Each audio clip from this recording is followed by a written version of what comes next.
Buenas tardes, hermanos. Yo espero que esta mañana traigas una disposición para escuchar la palabra, porque hoy entramos en el capítulo 14 de Mateo.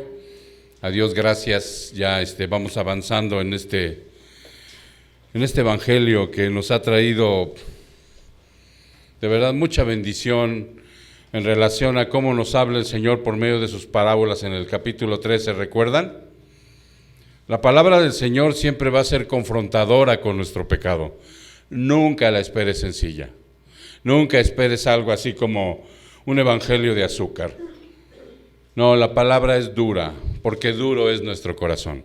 Entonces, por esa razón, el Señor hoy también nos va a confrontar con un pasaje que habla de la muerte de Juan el Bautista. Ahorita el hermano Jesús ya nos está poniendo la imagen, ¿sí? Esta muerte de Juan el Bautista habla de un homicidio, un asesinato, que le llaman hoy en la actualidad en primer grado.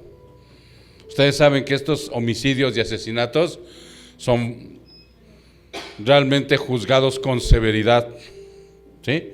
Alguien que mata con alevosía, premeditación, ventaja, que está al acecho, tiene que ser castigado con toda la ley, ¿sí? Pero atrás de este asesinato había algunas cosas que todos los seres humanos tenemos, en menor o en mayor grado. Así que pon muy bien atención, porque esto es acerca de Juan y su muerte. Ustedes saben que Juan el Bautista fue un profeta, pero Juan el Bautista, por mismo el Señor Jesucristo dijo que de entre los seres humanos, nacido de mujer, no ha habido otro más grande, pero que también, para que no nos equivocáramos en la acepción, dijo, pero también es el más pequeño en el reino de los cielos. Entonces vamos a entrar en materia, hermanos, en donde vámonos al capítulo 14. Hoy vamos a ver 12 versículos. 12 versículos, hermano, que vamos a recorrer en esta porción que hoy trae el Señor para nosotros y para ti que eres el pueblo. Y cito, ¿ya estás ahí? ¿Ya aprendiste tu Biblia? ¿Ya abriste tu Biblia? Que todos tengan su Biblia, hermanos, para que nadie se quede sin ver que realmente lo que estamos citando es la realidad. Por aquel tiempo, Herodes, el tetrarca, oyó la fama de Jesús y dijo a sus sirvientes, este es Juan el Bautista, él ha resucitado de entre los muertos y por eso es que poderes milagrosos actúan en él. Porque Herodes había prendido a Juan, lo había atado y puesto en la cárcel por causa de Herodías, mujer de su hermano Felipe. Porque Juan le decía, no te es lícito tenerla. Y aunque Herodes quería matarlo, tenía miedo al pueblo porque consideraban a Juan como un profeta.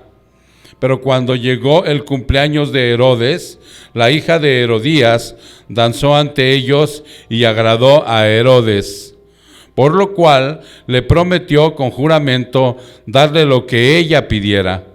Ella, instigada por su madre, dijo, dame aquí en una bandeja la cabeza de Juan el Bautista. Y aunque el rey se entristeció a causa de sus juramentos y de sus invitados, ordenó que se la dieran.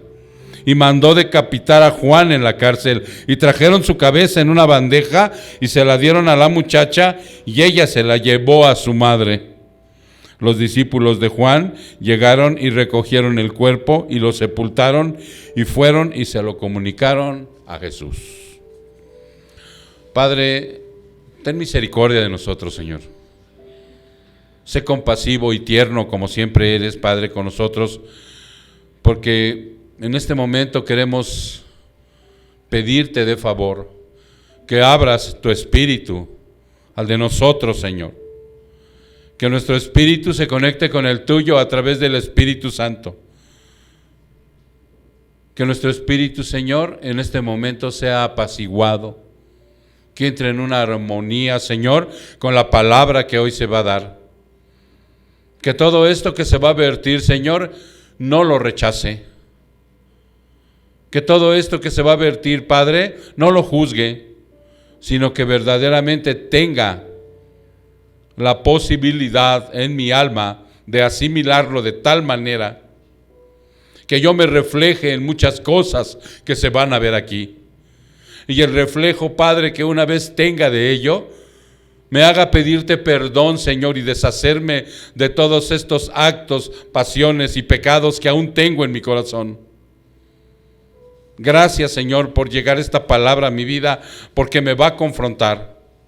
Probablemente me va a ofender. Y lo más probable también es que me hiera. Pero así como esa espada de dos filos que penetra tu palabra, también tiene el poder para sanarme, Señor, para quitarme de ahí.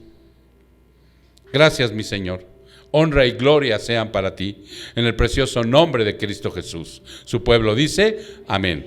Ok, vamos a desempacar esto, mis hermanos, porque una vez que nosotros hemos terminado el capítulo 13, ¿recuerdan? En donde hubo 8 parábolas que predominan en enseñanza, en una enseñanza preciosa a través de estas parábolas que nos muestran en perspectiva lo que es el reino de los cielos.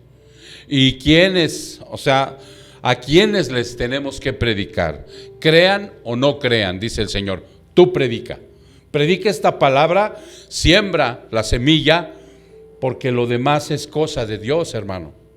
O sea, nosotros no damos la salvación, nosotros no damos el crecimiento, nosotros únicamente somos los meseros, ¿recuerdas? Los que llevamos la porción, alimentamos a la gente, que estudiamos la palabra, en donde nos esforzamos para que la palabra sea fidedigna y sea real, sea una sana doctrina, no sea una sarta de mentiras y de enseñanzas falsas, una sarta de tradiciones y costumbres que engañen, paralicen, y esto traiga como consecuencia la ceguera y la mortandad de la gente. Eso es lo que Cristo quiere de nosotros. Pero todo lo demás, la salvación, Él trae a los que han de ser salvos a la iglesia, hermano. Él los trae, los añade, dice, día con día. Y le damos gracias por eso. Por eso en esas 8 parábolas, al final, Jesús regresa a Nazaret, ¿recuerdan? En donde es recibido y rechazado de nuevo. Así está plasmado el término del capítulo 13. Es rechazado Jesús. Y nosotros veíamos con tristeza que asimismo, como fue rechazado en su pueblo, ahora es rechazado también en el pueblo de Dios. Por una sarta de mentiras de las que decíamos hace rato, ¿sí? Van a creer en Jesús, pero conforme a sus concupiscencias. Van a creer en Jesús, pero van a creer en Jesús para que se amolde a su pecado, para que de esa manera ellos puedan, ese pueblo, seguir haciendo de las suyas. Confrontar mi pecado, no, eso no. Eso me trae desaveniencia, eso me trae malestar, eso no es posible. Cuando Dios me confronta y me dice, usted sigue siendo pecador.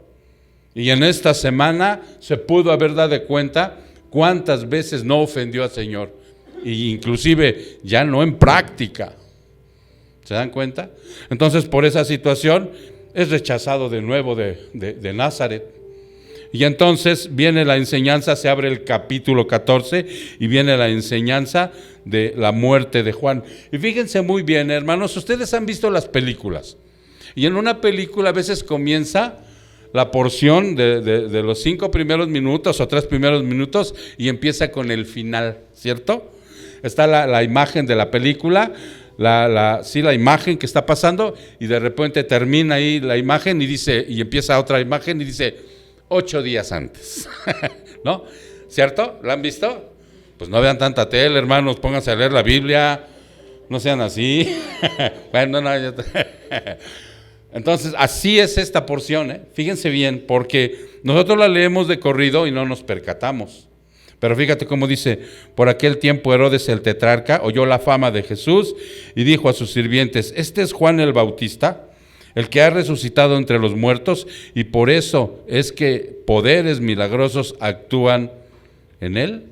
y del 3 para abajo comienza la historia 1 año y medio casi, o 1 año antes de lo que se va a advertir. Ya había pasado 1 año con lo que está diciendo primero y segundo versículo. ¿Ok? Entonces dice aquí, un profeta más asesinado. Un profeta que realmente había sido uno más de los que había asesinado el pueblo de Israel, los judíos, ¿sí? Uno más, en este caso había sido Herodes, ¿sí? Uno más que había sido asesinado, y esto era muy común en el pueblo de Israel. Vean lo que dice Mateo 23, vámonos adelantito a Mateo 23, versículo 37. Mateo 23, capítulo 37. ¿Sí dije sí? Sí. Dice, Jerusalén, Jerusalén, la que mata a los profetas y apedrea a los que son enviados a ella.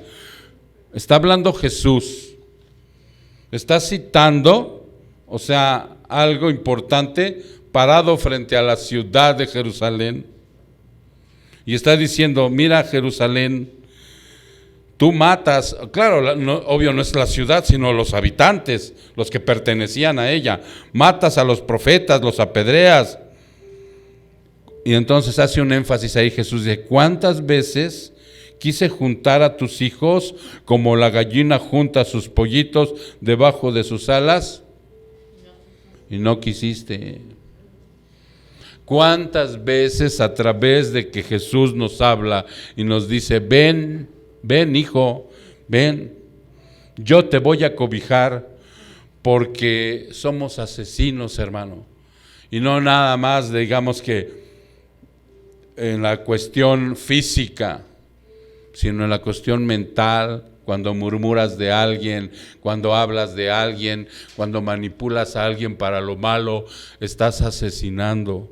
Y entonces dice Jesús, ok, yo sé que eres de esa naturaleza, pero esa naturaleza carroñera yo te la cambio, yo te la quito. Si tú te acercas, porque ya eres mi hijo, yo te busqué y ahora ven, yo te voy a cobijar. No sé si ustedes han visto esto físicamente, aunque sea en las caricaturas o en la tele, cuando una gallina en un gallinero, cómo los junta los pollitos, te da ternura, porque es una gallina que está preocupada o preocupado realmente por algo que es de ella, es de él, y de esa manera es como Jesús nos abraza, ¿no?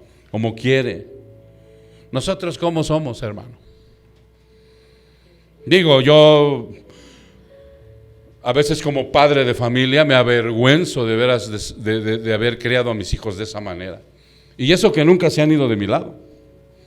Pero sí avergüenza cuando Jesús te confronta y te lleva para que tú te des cuenta que no eres ese papá gallina, sino que realmente los alejas. Muchas veces no te tienen respeto, te tienen temor. Entonces por eso dice, los mataron a los profetas, porque ¿qué hace un profeta? Viene y te confronta con la verdad. Vino y los confrontó, mataron a Isaías, mataron a Jeremías, mataron a Oseas, mataron a todos, ¿no? Porque inclusive dice aquí, dice que la parábola de los labradores malvados también hace un énfasis. ¿Se acuerdan de ella? La parábola de los labradores malvados dice que mandaron a uno, mandaron a otro y los apedrearon, mandaron al hijo a ver si respetaban porque la heredad era de él, y dijeron, no, vamos a matar al hijo y nos quedamos con la tierra, y por uno lo mataron, ¿no? Entonces era algo común. Lo que estamos viendo aquí del primer segundo versículo, era algo común que mataran a los profetas. Era algo común que esto sucediera en Jerusalén. También hace énfasis nuestro Señor que mataban a todos ellos porque los confrontaba siempre con la verdad. No había otro interés de matarlos. ¿Qué otro interés tenían de matarlos? ¿Ustedes han visto esto? ¿Ustedes han leído el Antiguo Testamento como lo único que hacía Jeremías, el profeta que confrontó más que, hermanos? ¿Sí se acuerdan o no? A los falsos maestros. A los falsos maestros los confrontó Jeremías, ¿sí? Y les dijo: falsos maestros, lobos rapaces, ¿sí? Es más, el pueblo está contento con que los estén esquilmando, con que los estén estafando, con que los estén trasquilando. Al pueblo así le gusta. Y Jeremías fue muerto también por el pueblo, porque hablaba de esta manera. Herodes, cuando escucha de Jesús, fíjate bien que ahí es una de las partes que Herodes escucha de Jesús. Ya había matado a Juan, ya lo había decapitado un año antes, y escucha de Jesús y dice: oye, creo que es Juan el Bautista que ha resucitado de entre los muertos. Ellos hasta teológicamente tenían unas equivocaciones tremendas, ¿no? Porque ¿en qué estaba pensando Juan cuando decía Jesús ha resucitado de entre los muertos? Y en Juan resucitó entre los muertos y es Jesús. ¿En qué pensaban? En la reencarnación. Exactamente, o sea, nosotros sabemos que la resurrección de los muertos, o sea, es un evento muy precioso que va a suceder en un futuro, pero va a levantar a aquel creyente en Jesús y va a ser el mismo cuerpo, ¿cierto? Va a ser la misma mente, va a ser lo mismo, pero totalmente glorificado, sin pecado, sin vejez, ¿qué más? Eterno. O sea, esto es resurrección de los muertos. Y eso es algo que estamos esperando todos, es una esperanza que tenemos. Ahora, la historia dice aquí que es retrospectiva de un homicidio de primer grado. Un año antes Herodes había apresado a Juan y lo había mandado a un calabozo. Un año antes. Entonces ahora sí ya se dieron cuenta del primero y el segundo versículo, cómo está empezando la película que les digo, y después en el tercer versículo, en el versículo 3 dice: un año antes sucedió esto, para llegar al final de la historia con el primero y el segundo versículo. Es una historia en retrospectiva de un homicidio en primer grado. Un año antes Herodes había apresado a Juan, lo había agarrado y lo había mandado a un calabozo. Veamos Mateo 4:12, para ir en retrospectiva. Mateo 4, versículo 12.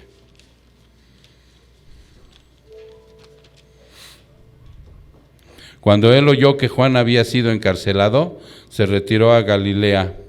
¿Ya vieron? Y saliendo de Nazaret fue y se estableció en Capernaum, que está junto al mar, en la región de Zabulón y de Neftalí. Jesús oyó que Juan había sido apresado por Herodes. Ok.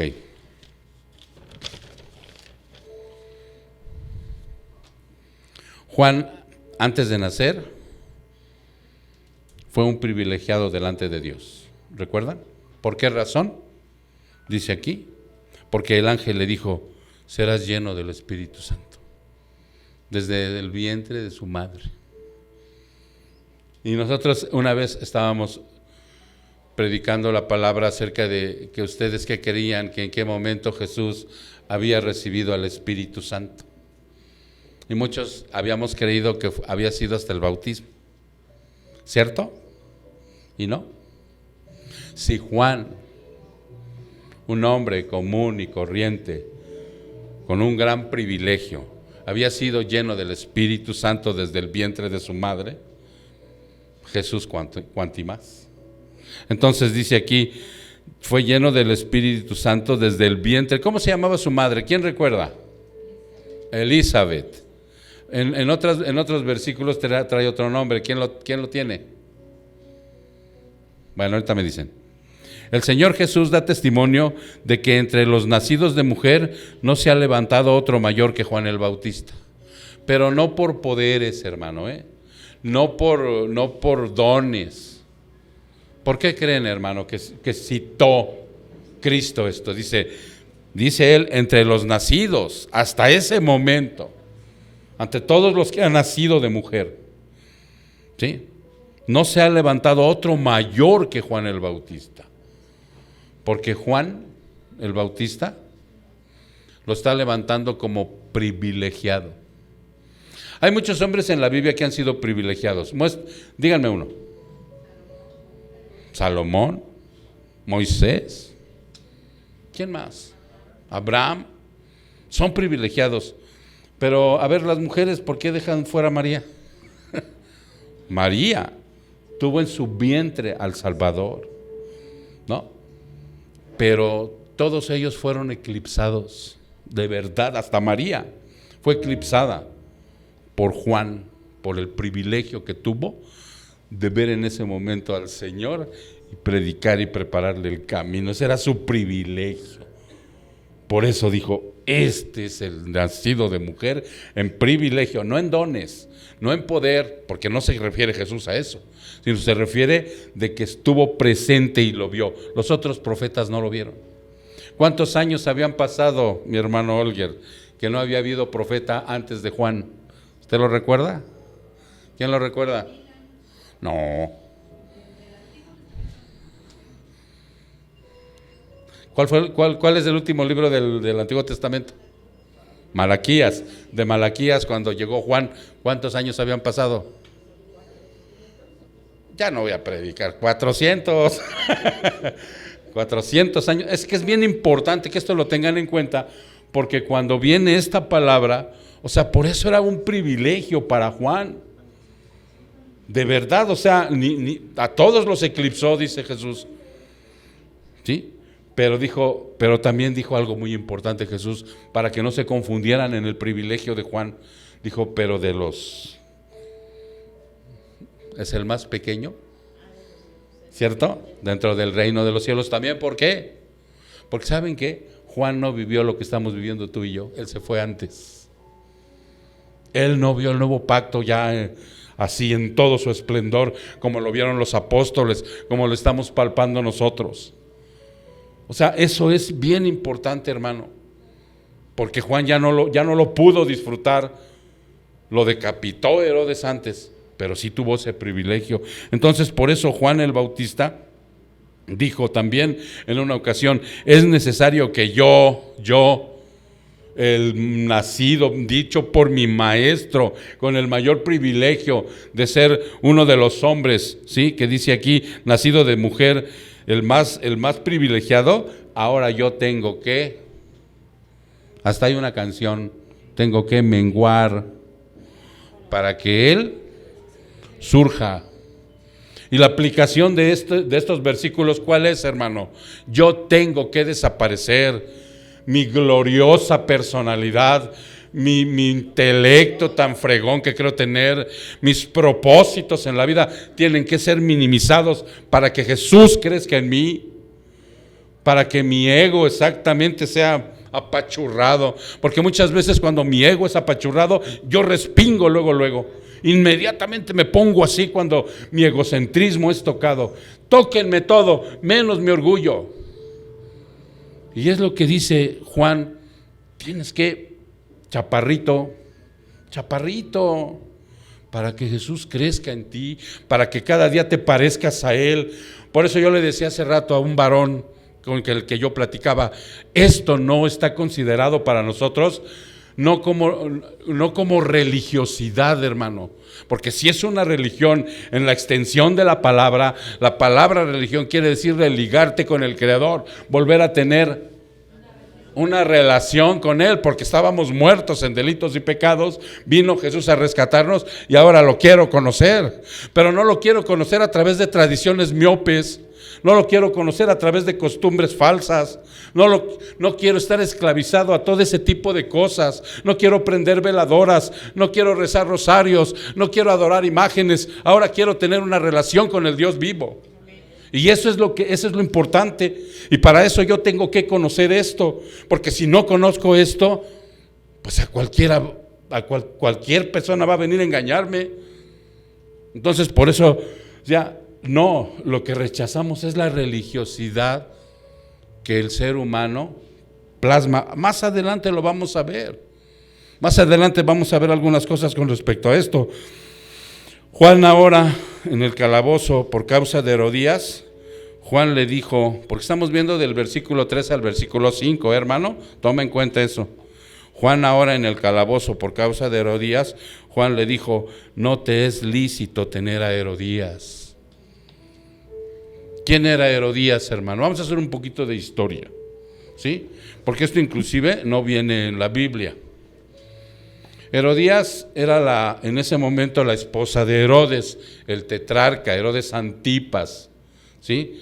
El hijo de Herodes el Grande. ¿Quién era Herodes el Grande? El que quiso matar a Jesús cuando estaba chiquillo, que mató a los niños, que ahora tontamente festejan el día 28 bromas y no sé qué tanto de los santos inocentes, ¿recuerdan? Y es avalado por una religión falsa. No, ese fue una tragedia, la matanza de los niños, y está profetizado también. Estaba profetizado. Herodes, ¿quién era Herodías? Era la esposa de Herodes. Herodes seduce a Herodías. Fíjense bien lo que yo les decía al inicio, porque aquí van a entrar pasiones y pecados netamente humanos, que todos, hermanos, todos, en menor o en mayor grado tenemos. Seduce a Herodías. ¿Quién era Herodías? Era la esposa de su medio hermano llamado Felipe. En una familia donde hay hermanas, hermanos, yernos, suegros, está la lujuria, este pecado, hermano. Nadie lo quiere tocar, prefieren en las iglesias no hablar de él, pero es algo que purula en el ser humano. Este pecado se llama lujuria, y esta lujuria y estas pasiones, es lo que está plasmando aquí el Señor a través de esta historia. Porque Herodes seduce a Herodías y se la quita a Felipe, medio hermano de Herodes. Imagínense la escena, ¿no? Era su medio hermano, convivían juntos, llegaba a ver, ¿qué era de Herodes? Su cuñada, ¿no? Era su cuñada, y llegaban y se reunían en la casa. Ustedes imaginen la escena. Bueno, eran castillos, ¿no? En donde por ahí empezaban las situaciones de empezar a echarse las luces, de empezar a hablar entre bambalinas, de empezar todo ese gesto que alguna vez también algunos de nosotros llegamos a incurrir en ellos, hermano. Esto se estaba suscitando en esas casas, porque ese es el hombre caído en familia, No iban a burdeles, no iban a casas de citas, no iban a ningún lugar de esto. Estaban en su casa y ahí la sedujo y se la quitó. Ahora, Herodes no era soltero. Herodes no era soltero, estaba casada con una mujer, hija de un rey, se llamaba Pasaelis. Esto está en los libros de historia, o chéquenlo en el internet, ahí está todo. Y esta mujer era su esposa de Herodes, era hija del rey Aretas. Cuando sucede esta mezcolanza que hacen, él termina con Pasaelis, se enreda con su cuñada, o sea, el medio hermano se queda chiflando en la loma. El papá, o sea, el rey, se enoja porque la dejó. Era un rey y tenía guerreros, tenía armamento, tenía todo. Se va sobre Herodes y casi le destruye el ejército por resentimiento. ¿Se dan cuenta toda la serie de pasiones que empieza a suscitarse de lo que está revelando la palabra de Juan? ¿Sí? Resentido por la ruptura, destruyó casi todo el ejército de Herodes, a no ser por la intervención de un tal Lucio Vitelio y sus legiones romanas, a que le fue a chillar a Herodes, era un romano. Le dijo: ¿qué crees? Que me están destruyendo, hazme el paro, como dicen los chavos, ¿no? Y entonces llegaron las legiones romanas y fueron sobre el rey Areta y lo plancharon. ¿Por qué? Pues la legión romana era poderosa. Vencieron a Areta, pero ahí no termina todo, porque también está ese pecadín llamado incesto, porque aquí ya se empieza a suscitar todo esto, ¿se dan cuenta? Y en esa situación, hermano, también Herodes era tío de su mujer. No nada más era su cuñada, sino que era su sobrina, era hija de su hermano. ¿Se dan cuenta? Y entonces la unión era ilícita porque era incesto. Herodes era tío también de Herodías. Cuando fue Juan y le dijo no te es lícito, sabía lo que estaba hablando, sabía lo que está diciendo. Por eso cuando viene el Señor y me dice no te es lícito hacer esto y esto y esto y esto, sabe de lo que está hablando, sabe lo que tengo en el corazón, sabe lo que pienso, sabe lo que está en mis sentimientos. A él no lo puedo engañar. Por eso llega la palabra y me dice no te es lícito hacer esto. Y yo sé que lo que me está diciendo, hermanos, aunque yo me quiera hacer como que la Virgen me habla, ¿de verdad no dicen ese dicho? Hace como que la Virgen te habla, ¿no? Para hacerte... No. Dios quiere que nos demos cuenta que cuando Juan dice no te es lícito hacer eso, o sea, no nada más está hablando de los pecados sexuales, de los pecados de incesto, sino está hablando de toda la deshonestidad que encuentra en nuestro corazón. De verdad, hermano, porque a veces se nos hace fácil, hasta para transar a alguien, hasta para abusar de algo, hasta para, no sé, o sea, te dice, no es lícito lo que estás haciendo. Date cuenta que no es por ahí. Por eso llegaba Juan y les dijo, no es lícito, Herodes. ¿Qué sentía Herodías? ¿Qué sentía Herodías? El llamado de profeta, el principal objetivo, ¿saben cuál es?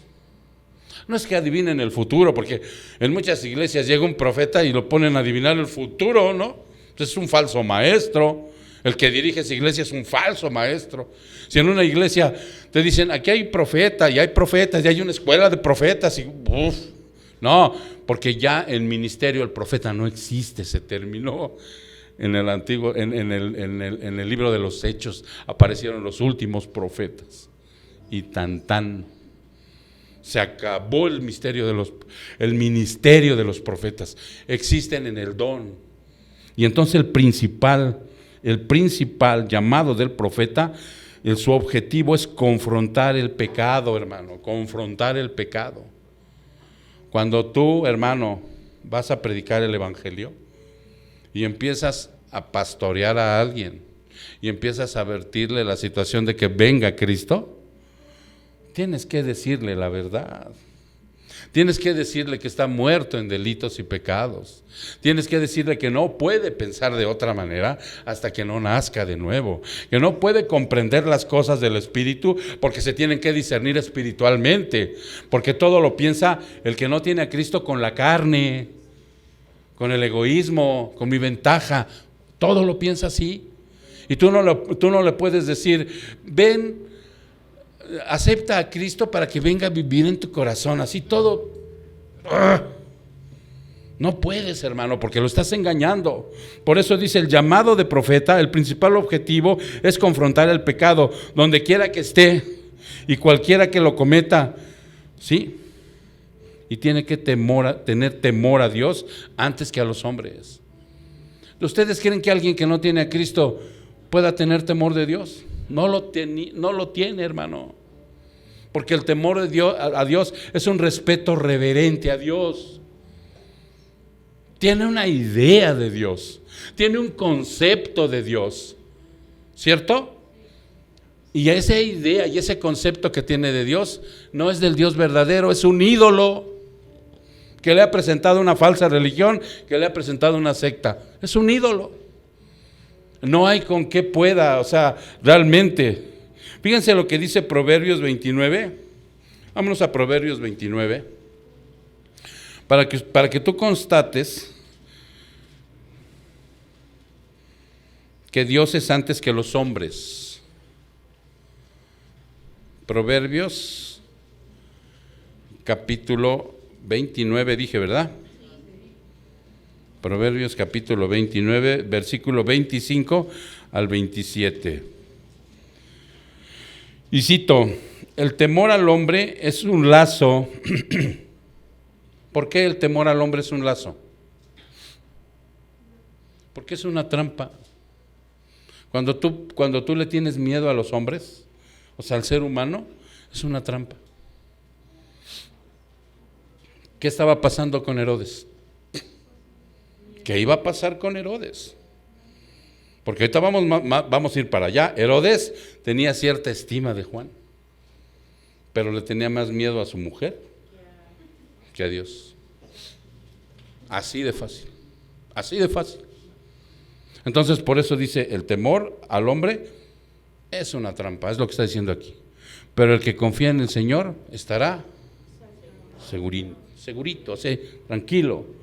¿Por qué? Porque el que confía en el Señor va a tener una relación con Él, va a conocerle a profundidad, va a saber que además de ser un Dios de amor, misericordioso, un Dios de compasión, un Dios proveedor, además de todo eso va a saber que es un Dios justo, es juez y que también va a aplicar la justicia donde tenga que aplicarse, tarde que temprano. O sea, entonces por eso dice, confía en Él, camina más tranquilo. Muchos buscan el favor del gobernante, muchos buscan el favor del gobernante. Ahorita vamos a ver también cómo se alió él con Pilato. Eran enemigos, Pilato y Herodes eran enemigos, pero para perjudicar a Jesús se aliaron. ¿No? Ahorita lo vamos a ver más adelante. Muchos buscan el favor del gobernante, pero del Señor viene lo que es justo, viene la justicia. Abominación para los justos es el inicuo. O sea, nosotros tenemos que aborrecer al inicuo, hermano, su pecado. ¿En dónde está el pecado del inicuo? En su persona. Pero cuando nos pide que lo aborrezcamos a ese inicuo, no nos pide que realmente le demos una patada o que lo despreciemos. No, que no hagamos lo que ellos hacen, pero que oremos por ellos, que tengamos una palabra de aliento, ¿sí? Que le digamos realmente, estás equivocado, hermano, estás equivocada, hermana, en tu acepción que tienes, pero no te preocupes, yo voy a orar por ti, ¿sí? Esto es tan precioso como recordar al primer mártir de la iglesia cristiana. ¿Quién fue? Esteban. Esteban siendo apedreado, muerto a pedradas en ese momento. ¿Por qué lo mataron a Esteban? Por predicar la verdad. Les dijo todo. Les dijo duros de cerviz. Ustedes han matado, sus padres han matado a los profetas. Y se lo achicalaron a pedradas. Y cuando él estaba muriendo dijo, Señor, no les tomes en cuenta este pecado. ¿Cierto? Pero nunca se alió a ellos. Entonces, lo que quiere decir eso, abominación para los justos es el inicuo, y abominación para el impío es el recto de camino. Y de ellos sí no esperes comprensión, de ellos no esperes rectitud, de ellos no esperes nada, se te van a ir encima, y duro y a la cabeza. Por eso tú tienes que perdonar. ¿Ok?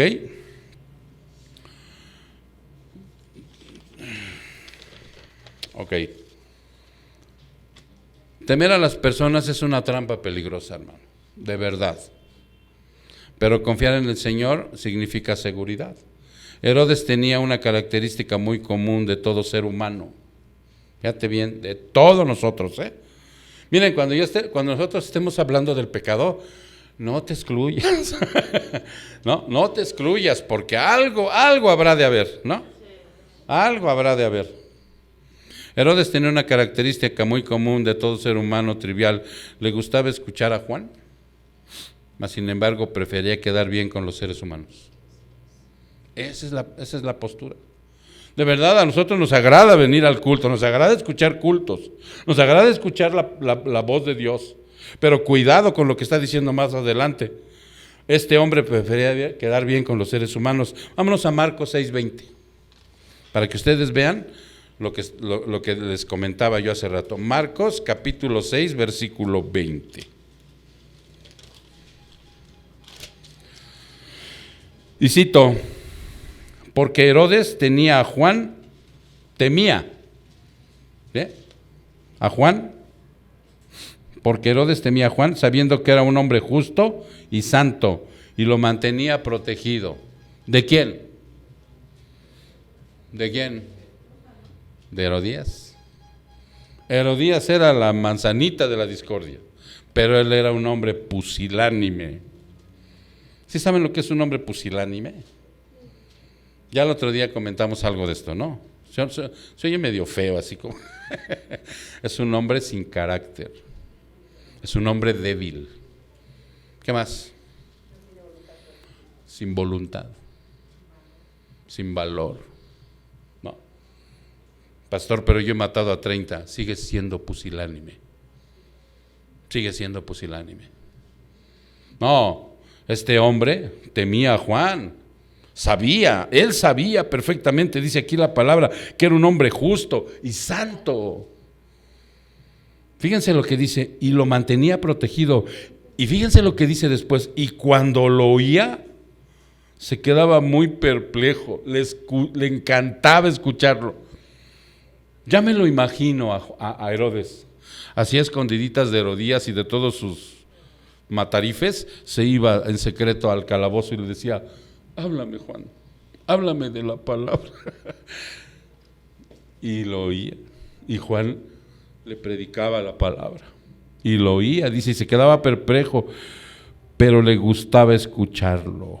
Fíjate bien, le gustaba. La Biblia no dice cómo, en qué momento, a qué horas iba, pero tú imagínatelo, ¿no? No lo mandaba a traer porque lo tenía en un calabozo. Y muchos piensan que era en el calabozo, no. Dice la historia que lo tenía en un lugar alejado del castillo. Eran unos calabozos que tenía alejado del castillo de Herodes, y ya me lo imagino salir así como Nicodemo en la noche, ¿no? A verlo. ¿Sí se dan cuenta? Porque esa situación de nosotros también tenemos que tener mucho cuidado. Mucho cuidado. Porque a nosotros nos gusta escuchar la palabra. No creo que vengas por obligación o alguien te obligue. ¿O sí? No, ¿verdad? ¿O sí? No, ¿verdad? No. ¿O sí? No. No creo que alguien te diga: si no vas, el sábado no ves el partido del América. Ir el Julio no creo que alguien venga por así obligado, ¿no? Venimos porque nos gusta escuchar la palabra, porque nos gusta deleitarnos con las alabanzas, con la coinonía que hacemos con los hermanos. No es religiosidad, es una relación que tenemos con Dios y con sus hijos, ¿no? Digo, la preciosidad que cuando yo me doy mi vueltita antes de comenzar a predicar y ver a los niños en coinonía también, los chiquitos, los grandotes, los de mediana edad. Entonces sí le gustaba escucharlo, pero prefería bien quedar con los seres humanos. No se puede, hermano. No se puede ser tan ambivalente, porque podemos caer en lo que hacía Herodes. Ahora vamos a ver del verso 6 al verso 11. ¿Sí? Porque ahí ya entra de lleno, hermano, la situación en donde dice: pero cuando llegó el cumpleaños de Herodes, la hija de Herodías danzó ante ellos y agradó a Herodes. Miren, hay una es una secta religiosa que no festeja cumpleaños. No los festeja. No rompan anonimatos. Sí, los testigos. Los testigos de Jehová no festejan cumpleaños, precisamente porque dicen que en la Biblia los 2 cumpleaños que están registrados terminaron en tragedias. Dicen los historiadores, ya he visto algunos comentarios de algunos historiadores, que dicen que estos cumpleaños que se festejaban eran cumpleaños paganos. ¿Sí se entiende? Todos estos cumpleaños, este era un cumpleaños pagano, que se festejaba con alcohol, que se festejaba con danzas, que se festejaba y terminaba en orgías, ¿sí? Pues obviamente que, ¿no? ¿Hoy ya no sucede esto? ¿Qué sucede en los bautismos de los niños cuando los llevan a bautizar los padrinos? Pobre chamaquito, no sabe ni qué cosa tiene 2 meses de nacido el pobre niño, y llegan los padrinos, todos, toda la bola de azagorrones y anexas, y se ponen bien tomados, y no es cierto, y no termina el padrino abajo de la mesa bien borracho, no termina ofendiendo a la comadre o persiguiéndola. O sea, esto no ha cambiado. Por eso nosotros cuando festejamos un cumpleaños, o sea, ya ni siquiera cantamos las mañanitas que cantaba el rey David, porque ni las cantaba el rey David. No hemos adoptado nuestras propias mañanitas. O sea, ¿sí podemos festejar cumpleaños? Sí, pastor. ¿Podemos festejar cumpleaños, pastor? Sí, mijo, sí podemos festejarlos, pero tiene que ser diferente a los paganos. No debe de haber alcohol. No, pero es que es mi tío el que hace rato no veía. Pues lo siento, tío, esta casa es cristiana. Y si quieres ir a tomar, allá está una cantina antes había por aquí, ya no he visto. Allá en el centro, ¿no? Pero aquí no se toma, tío, aquí no se... Mira, puede ser tu tío el más... que quieras mucho. Este es mi padrino el que me llevó a bautizar, ¿no? No, en esta casa no se toma. Aquí se festeja de una manera como dice la palabra. Y no somos fanáticos, simple y sencillamente no queremos festejar como festeja el mundo. ¿Sí se entiende? Sí puedes festejar cumpleaños, claro que sí. Y el de tu hijo, el de tu papá, el de tu mamá. O sea, porque no llegamos a esos extremos. O sea, las sectas, por eso son sectas. Porque se dedican a llevar las cosas de una manera tan legalista que de veras, ¿no? Hay gente que no saluda a la bandera, ¿no? O sea, los actos cívicos no, o sea, van a estar ofendiendo a Dios. No, tampoco.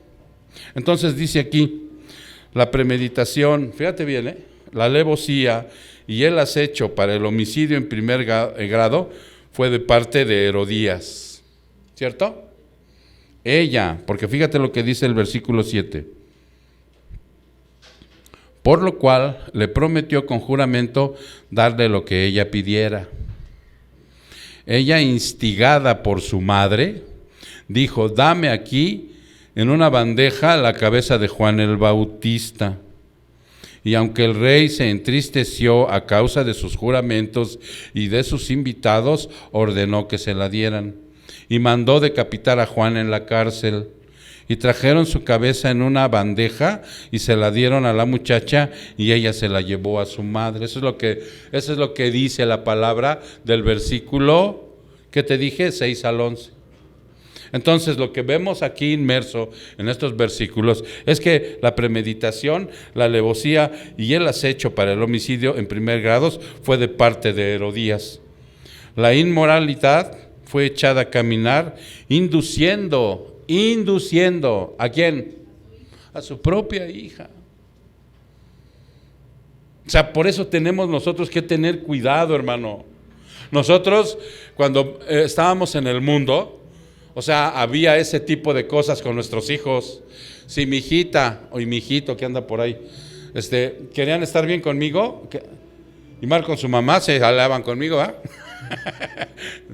Claro. Y viceversa, cuando estaban bien con su mamá se iban contra mí. Pues es una situación del mundo caído, ¿no? Ahora lo que tenemos que tener cuidado es no inducir a nuestros propios hijos a lo que no es de Dios. De verdad, hermano, tenemos que ser muy honestos e íntegros para hablarles la verdad y decirles las situaciones, porque esta mujer lo que hizo fue que la indujo a su propia hija a bailar en el cumpleaños de Herodes. ¿Sabes qué dicen los libros de historia? Que esta muchacha, para empezar, se llamaba Salomé. No lo dice la Biblia. La Biblia no dice que se llamaba Salomé. Y muchos de ustedes la conocen por Salomé, ¿verdad? A la chica, ¿sí o no? A la hija de Herodías. Pero no lo dice la Biblia, sino lo dicen los libros de historia. Se llamaba Salomé. Y el baile que fue incitada a bailar por su mamá era un tipo de baile como ahora lo podemos compaginar con un table dance. De verdad, eran bailes para gente que se prostituía, ¿no? Y instigada por su madre. Y fíjense nada más, qué tremendo, ¿no? Qué tremendo es que nosotros tengamos, o sea, esa tierra fértil y la tengamos que conducir de una manera, la tenemos que conducir de una manera adecuada. ¿Ok? Entonces dice aquí, en el verso 6 aparece el final del baile, agradó, ¿sí? Agradó a Herodes lo que hizo Salomé. ¿Y saben esa palabra a qué se refiere en la cuestión gramatical? Esta palabra estaba asociada a la situación, a la excitación sexual. Herodes se excitó. Herodes en su mente y en su corazón adúltero pretendía a su hijastra. La pretendía. Por eso dice aquí, le agradó. Y un pecado llamado lujuria abrazó a Herodes Antipas de tal manera y se potencializó con los humos del alcohol. ¿Qué ole? Por eso es que nosotros, hermano, o sea, inclusive la iglesia tiene la autonomía que ni tres se toman los hermanos, ¿no? Sí, digo, yo no puedo hacer nada por tu vida social allá afuera, pero aquí cuando tenemos una reunión, hay iglesias donde se toman 3 cervecitas. No, aquí ni 3. Aquí festejamos con agüita de horchata, con agüita de, ¿no? O la otra que es bien dañina, la coquita. Pero ya viste lo que hace la compaginación de la lujuria con el alcohol.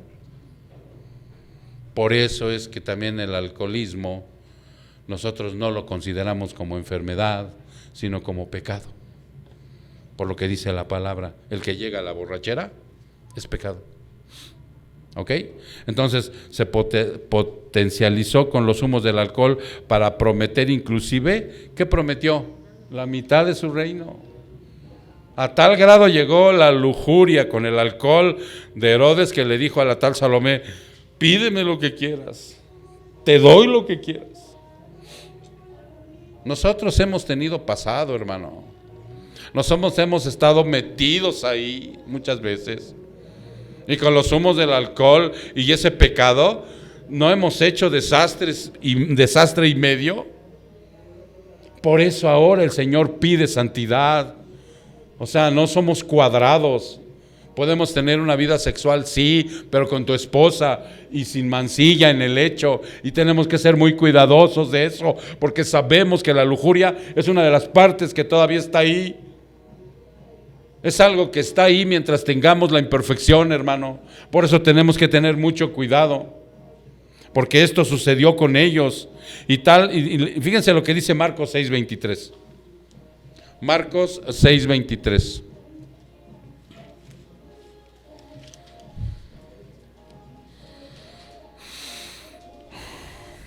Vamos a ver desde el 22. Y cuando la hija misma de Herodes entró y danzó, agradó a Herodes y a los que se sentaban a la mesa, y con él, y el rey dijo a la muchacha, pídeme lo que quieras y te lo daré. Y le juró, te daré lo que me pidas, hasta la mitad de mi reino. Pues ya imagínense, ya estaba tomadito, ¿no? Prometió lo que fuera. Entonces dice aquí, la mezcla, dice aquí, la instigación, hermano, como dice aquí que instigó a su hija, es igual que la manipulación. Es igual. La instigación es igual a la manipulación, a la provocación. Una madre manipulando a su hija a la lujuria y a provocar un asesinato. ¿Se dan cuenta? La mezcla del alcohol y lujuria son destructivos para el ser humano. Se pierde la dignidad y puede cometerse todo acto inmoral y aberrante. ¿De verdad? Por eso Dios no quiere que entremos en esos pecados.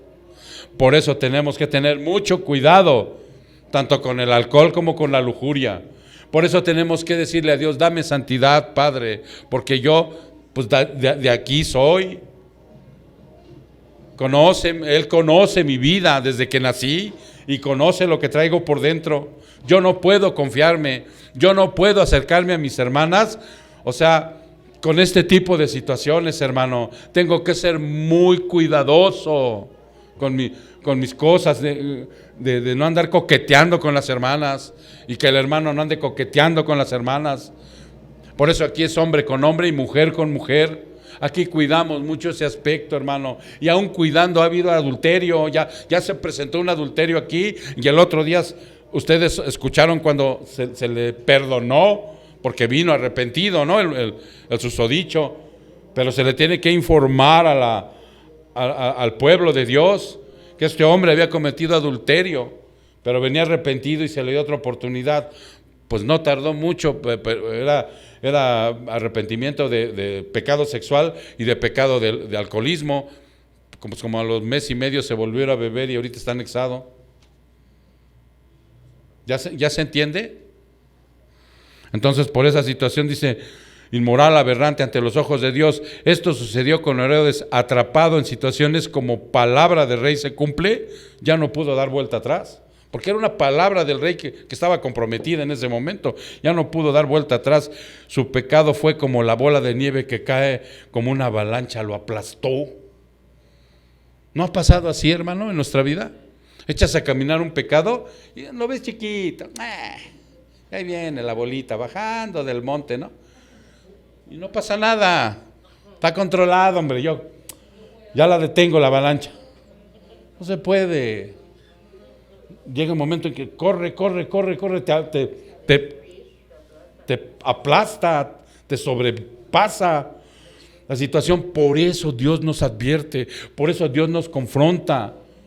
No es porque nos esté fastidiando la vida, sino al contrario, nos está dando precauciones para que no cometamos, porque a este lo aplastó, su reputación le aplastaron. Fíjense, si se echa para atrás, que hubiera sido honesto. No, pues yo amo a Juan, le temo, es un profeta, es santo. No lo voy a matar. Ya estaba borracho, ya había entrado con la lujuria, lo aplastó la avalancha. ¡Pum! Ya no se pudo echar para atrás. Le aplastó su reputación y apariencia, eran más importantes que su tristeza. Y ahora llenó de nuevo su copa de maldad y mandó decapitar a Juan. Sí, porque dice en una parte que le dio tristeza, ¿sí o no? Vean lo que dice ahí. Se entristeció. Pero ¿sabes qué? Ve lo que dice 2 Corintios 7:10. Para que también andes muy muy prevenido, hermano, con esta situación de la tristeza. 2 Corintios 7:10.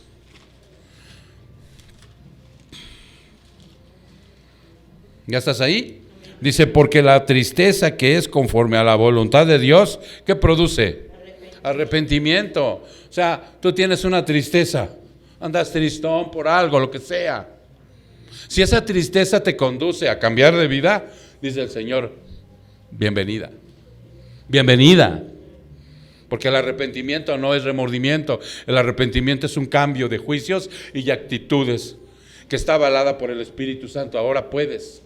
Entonces dice, arrepentimiento que conduce a tu salvación inclusive, sin dejar pesar, pero la tristeza del mundo, esa te produce muerte, porque esa tristeza ha llevado a la gente a suicidarse, no se arrepienten, se llenan tanto de remordimiento, el orgullo es tan fuerte, el pecado. Hermanos, el pecado hizo tropezar al hombre más fuerte de este mundo. ¿Quién fue? Sansón. Al hombre con un corazón parecido a Dios, lo planchó el pecado. ¿Quién fue? David. ¿Se dan cuenta? ¿Por qué yo a mí no tengo que tener precaución? Digo, yo no me creo menor ni mayor que David, pero soy un hijo de Dios. Pero tengo que tener cuidado porque dice, si tu tristeza te lleva al arrepentimiento, bienvenido, dice el Señor, venga, lo que estés pasando, de tristeza, de tribulación, de angustia, lo que sea, es para arrepentimiento. Pero si nada más es para revolcarte en un lodazal de conmiseración, de lástima y de todas esas cosas, te va a matar. Y si no te mata físicamente, vas a andar muerto, espiritualmente caminando, vagando por todos lados. Entonces, por eso hay que tener cuidado, porque él se entristeció, pero ya estaba planchado por el orgullo, por la lujuria, por el alcohol.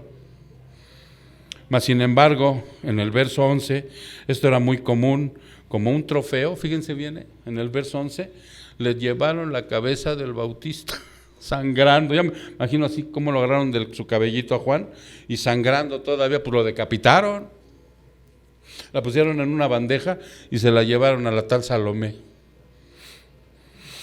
Como trofeo, la cabeza del Bautista, inclusive aún chorreando de sangre, que inclusive al leer el versículo puedes imaginar cómo hasta contenta Salomé y bailando, la lleva al objetivo que es su madre. Se la llevó, se la dieron, la pudo haber agarrado hasta con cierto cuidado para no chorrearse la sangre y se fue contenta de dejar. Una situación que para nosotros pudiera parecerse como de Halloween, como macabro, no era muy común. Mira, mami, ahí está el trofeo. Objetivo cumplido. ¿Sí? Cuando por venganza y rencor o cualquier deseo de revanchismo les llevaban las cabezas de sus víctimas, era tal rencor. De veras, esto también lo vi en un libro de historia de los decapitados, ¿sí? Porque me llamó la atención que digo, ¿cómo fue algo tan común, ¿no? O perverso, ¿no? Que llevara la cabeza de Juan a su mamá. Y entonces dice un libro que cuando alguien pedía la cabeza de alguien que odiaba, porque Herodías odiaba a Juan, porque Herodías le confrontó con su pecado, porque Herodías le dijo la clase de mujer que era, porque Herodías no quería a Juan. O sea, cuando dice que cuando llevaban las cabezas de sus víctimas, era tal rencor que aún inerte la cabeza, las escupían y las laceraban, las golpeaban. Era tal el rencor. Ya me imagino a Herodías, ¿no? Viendo a Juan y decirle, a ver, ahora dime algo. Y a tal grado llega el odio, hermano. A tal grado llega el odio. Por eso Dios nos confronta. Porque no quiere que haya en nosotros ya un ápice de esa situación. Y podríamos decir, pero era Herodías. No, ¿y qué pasa cuando te enojas? ¿Qué pasa cuando realmente tu orgullo es lastimado? ¿Qué pasa? ¿Cómo respinga uno? No, ten cuidado, porque ahí está en el fondo todo esto. No nos lo está diciendo Dios nomás porque sí, o por contarnos una historia de la mujer malvada, ¿no? No. El supuesto interés de Herodes por Juan no era auténtico, hermano. No era auténtico. Las características religiosas de Herodes se manifestaban ante las palabras del Bautista. Por esto es insuficiente para abrazar la verdad y la salvación. Por eso les digo que las cuestiones de tipo religioso, de religiosidad, o sea, no sirven. Cuando una persona tiene cosas así de religiosidad, hermano, llega a la verdad y no puede penetrar en ellas. Aquí una vez tuvimos una mujer que desayunó con nosotros en un maestro limpio, no sé si se acuerdan. ¿Sí? Que por cierto, ya viene el maestro limpio. ¿Cuándo es, Pepe? El 5 de diciembre. ¿Sí? O sea, ya viene. Estaba aquí, desayunó con nosotros, iba pasando para la iglesia católica. ¿Ya recordaron?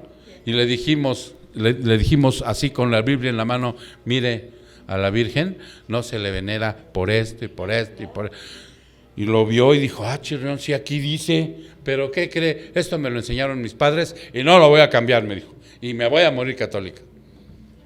Por eso la verdad no puede penetrar cuando una persona es religiosa, tiene religiosidad, es impenetrable, es una coraza impenetrable la verdad. Ahí nos dábamos cuenta, aquí me doy cuenta de lo que dice, el supuesto interés de Herodes por Juan no era auténtico. Las características religiosas de Herodes se manifestaban ante las palabras del Bautista, por esto es insuficiente para abrazar la verdad y la salvación. Lucas 9, y cerramos ahí. Lucas 9, Falta un poquito. Lucas 9.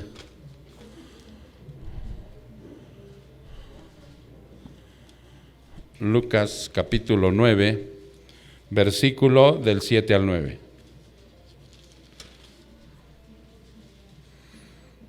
Herodes el tetrarca se enteró de todo lo que estaba pasando y estaba muy perplejo porque algunos decían que Juan había resucitado de entre los muertos, otros que Elías había aparecido y otros que algún profeta de los antiguos había resucitado. Entonces Herodes dijo a Juan: yo lo hice decapacitar. ¿Quién es entonces este de quien oigo tales cosas y procuraba verle? ¿De quién hablaba?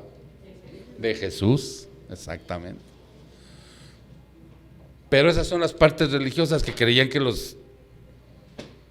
había resucitado, ¿no? Cuando Jesús mandó, ¿se acuerdan?, a la gente a predicar, la gente, ¿qué dijo? Cuando les preguntó, ¿quién dicen que soy allá? Pues que eres Juan. ¿Y qué es Jeremías? Elías, ¿no? Fue cuando Pedro dijo, no, tú eres el Cristo, el Hijo del Dios viviente. Pero la gente tiene esa religiosidad, y cuando la gente como Herodes tiene esa religiosidad, es una coraza impenetrable, la verdad, no entra. Defienden a capa y espada. Por eso nosotros, hermano, cuando traemos un mal concepto de algo, inclusive de lo que hemos aprendido, tenemos que derribarlo si ese concepto nos habla de la verdad de la Biblia. ¿Ya me entendiste? Muchos de nosotros nos enseñaron doctrinas y nos enseñaron equivocadamente. Hoy, si te enseña alguien la verdad, acéptala, vela, confróntala, órala. No, pues sí es verdad, aquí estaba yo equivocado en esta circunstancia. Entonces, ya en el último, dice, en alguna ocasión, los fariseos le dijeron a Jesús: Herodes te quiere matar, ya se acerca la crucifixión del Señor. Jesús fue enviado a Herodes, ¿recuerdan? ¿Qué hizo Herodes? Lo conoció por primera vez. Ya él creía que era Juan resucitado, ya había oído hablar de sus milagros y de sus prodigios, y por primera vez, cuando lo llevan con Herodes, que lo conoce, Herodes lo rechazó y lo condenó. Herodes lo rechazó, le dijo que estaba loco, que era un lunático, y lo regresó. Tanto ansiaba por conocerlo que cuando se le dio, lo rechazó. Ahora veamos, dice aquí, los discípulos de Juan en el versículo 12, que es con el que cerramos, hermano, dice, de Juan llegaron y recogieron el cuerpo y lo sepultaron y fueron y se lo comunicaron a Jesús. Discípulos de Juan recogieron el cuerpo mutilado de Juan, lo sepultaron y se lo llevaron a Jesús. Lo más probable es que Jesús les haya pronunciado esto, porque dice que ahí se lo llevaron, ¿verdad? Lo sepultaron y fueron y se lo comunicaron a Jesús. ¿Qué crees, Señor? O Rabí, como le decían, que ya sepultamos a Juan, ya lo mató Herodes. Se lo comunicaron. Ellos estaban esperando alguna respuesta. Ahí termina la palabra. No dice Jesús, no dice qué les dijo. Eran discípulos de Juan. Un discípulo de Juan, un discípulo de Jesús, tiene que correr la misma suerte que su maestro. Es incongruente, ¿no?, que un discípulo de Jesús, al ver su vida, sea diferente a lo que Jesús predicó, caminó, habló, pensó e hizo. Entonces, lo más probable es que les haya dicho algo que está en Hechos 14:22. Vámonos a Hechos 14:22.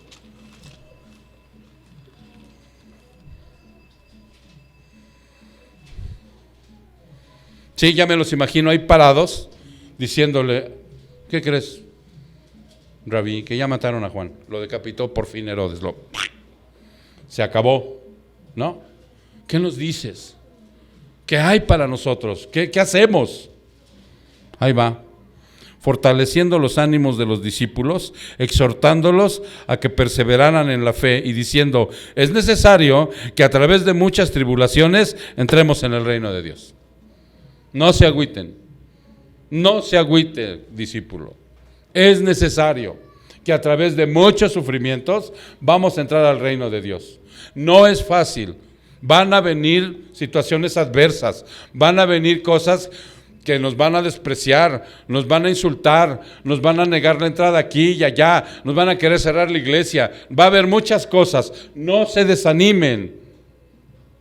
Les dice claramente, fortalezcan sus ánimos, exhortándolos a perseverar, ¿en qué? En la confianza en Dios, en la fe que tenemos en el Señor. Y diciendo, es necesario que a través de muchas tribulaciones, en otras dice, en muchos sufrimientos, entremos en ese reino. De hecho, ya estamos allá adentro, ¿no? Así que no se agüiten.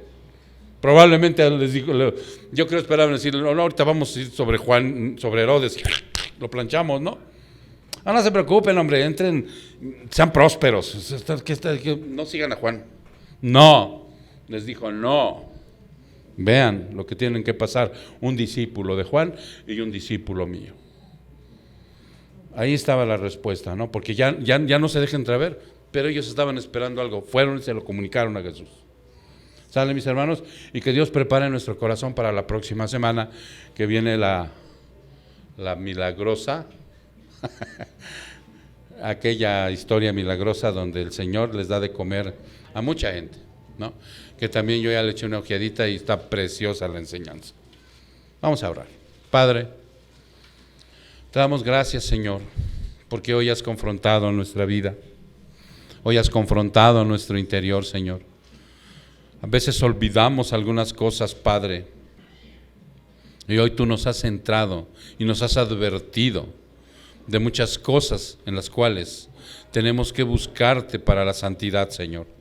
Tenemos que redoblar el esfuerzo en oración, en práctica, hasta en ayuno, mi Dios, para poder seguir caminando conforme a tu voluntad. Para que de esa manera, Señor, nosotros vayamos cumpliendo el objetivo por el cual estamos aquí, Señor, que es predicar tu evangelio, la pureza de tu evangelio. Y de esa manera, Señor, poder seguir caminando conforme a ti y poder satisfacer, Señor, los deseos de tu voluntad. Yo te ruego, Padre, por estos hombres y mujeres que están aquí, derrama en ellos, Padre, la paz de tu Espíritu Santo. Aquieta sus espíritus, Padre, para que ellos en armonía puedan vivir en este día, Señor, y en lo que reste de la semana, con un objetivo, Padre, buscándote y practicando, Señor, siendo de consolación para otros, siendo de beneficio, predicando el Evangelio. Y que tú en tu gran misericordia, Señor, al buscar el reino de Dios, añadirás, Padre, todo aquello que es lo material para nuestra subsistencia, Padre. Te lo agradecemos, mi Dios. Te rogamos también por todos aquellos que en este momento están pasando la tribulación y el sufrimiento de haber perdido un ser querido por causa de lo que está pasando en el mundo, Padre. Y también te pedimos la recuperación de muchos que han salido, Señor, de un hospital y se están restableciendo en su casa. Te rogamos, Señor, por los enfermos, Padre, para que tú en tu voluntad, como sabes quién muere y quién vive, tú puedas aplicar tu soberanía, Señor. Muchas gracias, Padre. Te damos la honra y la gloria en el precioso nombre de Jesús. Su pueblo dice, amén.